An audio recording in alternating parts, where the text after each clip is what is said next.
Hello, Division III colleagues, fans, and friends. My name is JJ Nekoloff. I'm the Associate Commissioner with the Old Dominion Athletic Conference, and we've got a special session for you today. Is joined by two of my fellow colleagues here, Chuck Yrigoyen from the American Rivers Conference and Patrick Summers from the NUMAC.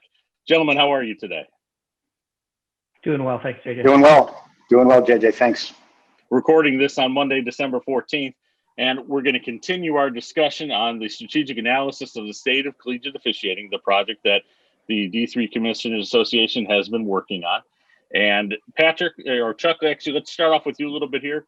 Feedback that you received from the early going here from the release of the executive summary that came out from the port a little bit early ago this season. Well, I think the feedback's been great. Part of the reason that feedback has been so good is that I think the association has done a tremendous job in publicizing that this effort is afoot, and credit to you and to you, JJ, and to your information folks in our conference offices for getting the word out. But yeah, the feedback from our stakeholder engagements has been really valuable, eye-opening. I think we've learned.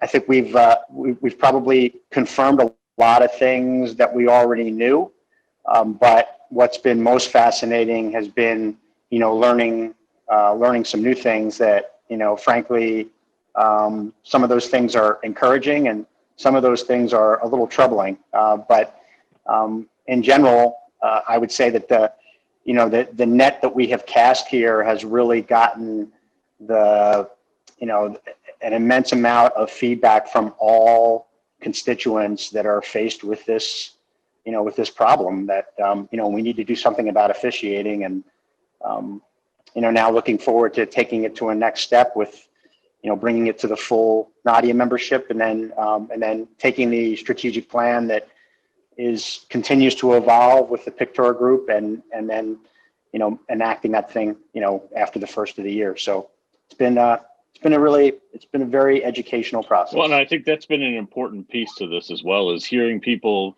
that we talk about. It's a strategic plan coming up, so it's not just a one-time thing or a one-shot. It's a very in-depth, important. Patrick, you know that full well, having led this group here so far to this point. Talk a little bit about some of the feedback that you received from some of the deeper details of the report. Yeah, it's similar to what Chuck has to say. The good news is everybody wants to be involved and engaged with us, which that goes from, as Chuck was saying, the stakeholder engagements. We've reached out to national coordinators of officials, the assigners that the conference offices work with, and we've also started going outside of the collegiate realm and working with the National Federation of High Schools as well to honestly see where everybody stands on the issues, and to share the findings of the report. As Chuck said, the things that we are finding that are not a surprise is that our pipeline is in trouble. We need more officials. It takes an average of 8 years to become an NCAA official. So there's certain things from that perspective that we need to be very aware of from a recruiting perspective. But the deeper stuff that Chuck referred to is the cultural, systemic issues that we honestly need some good focus and time to address, and that's where we're headed with the strategic plan. And the more we can engage the stakeholders, the better. And again, that's the purpose of what we're going to try to do tomorrow. The nuts and bolts stuff is kind of interesting too. Like, for example, we found that there are assignments. Patrick, I hope I'm not playing my cards here, but there are assignments in the postseason that are going to non-Division III officials, for example. That's not the case in football, where I know, our conference, I'm sure your conferences too, have, get asked for crews for the Division III championship game, Division III tournament games. We're finding out that, maybe in some sports that those assignments are going to either officials that don't work a whole lot of Division III games, or maybe don't work any Division III games. And so that seems to be, and that was very surprising to me. And so those are the kinds of things that, that I think are the eye openers that, we at least need to take to a next level in the discussion. So, it always helps to give a concrete example. So there's a concrete example of something that we learned that I think not many of us knew. Yeah, maybe that's a harkening back to what we need to get back to with the original Stag Bowl, if you will, in Salem 25 years ago. The reason that that came to Salem is because Dan Wooldridge, the commissioner of the ODEC at the time, brought it in because he wanted to see Division III officials on that one. And I think that was a start to a lot of things. And I think this project here is going to get us back to that point and then grow on it, as that's some of the things that we've heard in feedback, that we need help with this, that we need help from the stakeholders, from the other bodies that we're working with. And that all starts with a group like Nadia that we have. And that's where the rollout comes tomorrow, December 15th, as we start to look at this at 1:00 p.m. The first draft, if you will, of this final report is going to come out for attendees to see. So far, 154 people have signed up for this rollout, and that follows more than 300 people attending one of 6 Nadia regional rollouts that came out the previous couple of weeks. So, gentlemen, talk a little bit about what we expect to see tomorrow. And, Patrick, I'll start with you on that one. Yeah, so the good news is those 6 regional sessions are a great lead in to tomorrow. The regional sessions spent a lot of time reviewing the report, the strategic analysis, and gave insight to the numbers and the potential course of action as we move forward. Tomorrow is fully interactive. The purpose of it is to show the Nadia membership our vision statements, our mission statements, the pillars of that are going to hold up the strategic plan and the goals and initiatives to actionable items on how to get to different places. And honestly, to get the reaction to make sure we're going in the right direction. So I expect full engagement from the 154, where we have a bunch of polls to ask, and a lot of Chuck is actually moderating the Q&A part of it, so he's got a big job on that tomorrow. But yeah, it should be exciting. It should be a good positive thing.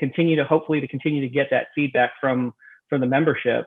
And Nadia has partnered with us on this, and it's essential because they're the front lines, right? They're the ones who are working with the officials day to day through the coaches Absolutely. And the student athletes. So I'm excited about tomorrow. Chuck, your moderator duties, what are you expecting to see as far as feedback and participation from people as we work through this? What are maybe some of the questions that you have or you would expect to hear coming from, maybe not necessarily going to hear, but some of the things you would want to hear from some of the people? It's going to be very difficult to mesh all of the things that need to, all of this stuff is so intertwined with, yes. We hear that fees are not necessarily something that, is a game changer. On the other hand, when we talk to officials, that the fees structure is something that, rises to a level that, it indicates that, yes, we do need to look at a fee structure. So, I think I expect to hear a lot of questions about, where we can take this with not a lot of resources. That we're all of our schools, especially, with what's happened the last 9 months, are all at some level of financial distress. And, I do think that we'll hear some questions tomorrow about, well, this all looks good, but it also looks like it comes with some dollar signs. In general, I think what we'll hear is, how do we take all of what we've gotten, data wise, which is an amazing collection of data, and not just from that initial survey to the officials, but then, all of the feedback that we've gotten, anecdotally, it's more factual or more, it's more broad based than just simply, here's when I got involved in officiating, here's how long I've done it, here's how long it took me to get to Division III level. It's going to be a challenge to mesh all of those things and and come up with a priorities list. So I expect that'll also be questions. What are the first and next steps, if you will?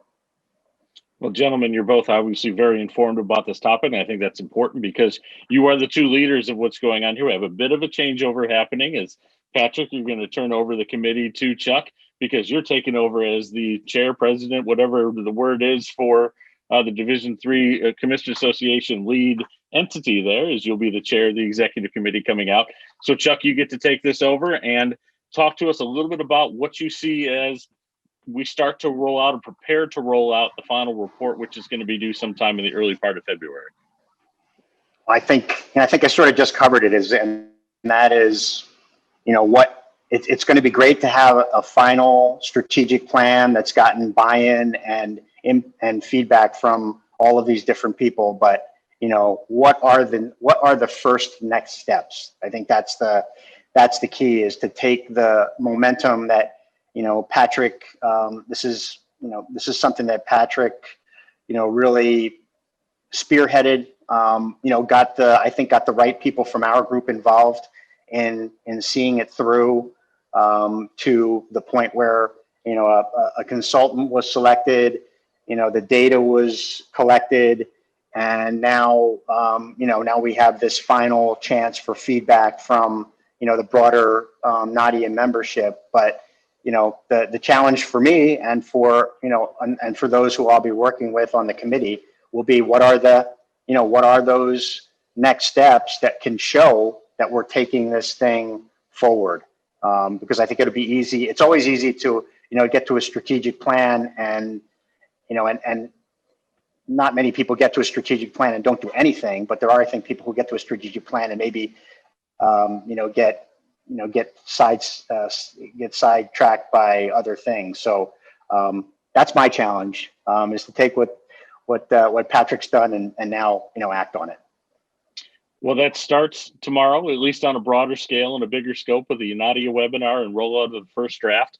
1:00 p.m. Eastern time, as all times are Eastern when we talk about them here. But we will bring you some further updates following this rollout tomorrow. Talk a little bit more about the process and try to get into what are those next first steps, as Chuck and Patrick have alluded to here a little bit. But gentlemen, I want to thank you for joining me here today. Thanks, JJ. Appreciate it. Thanks, JJ. Thanks, Patrick.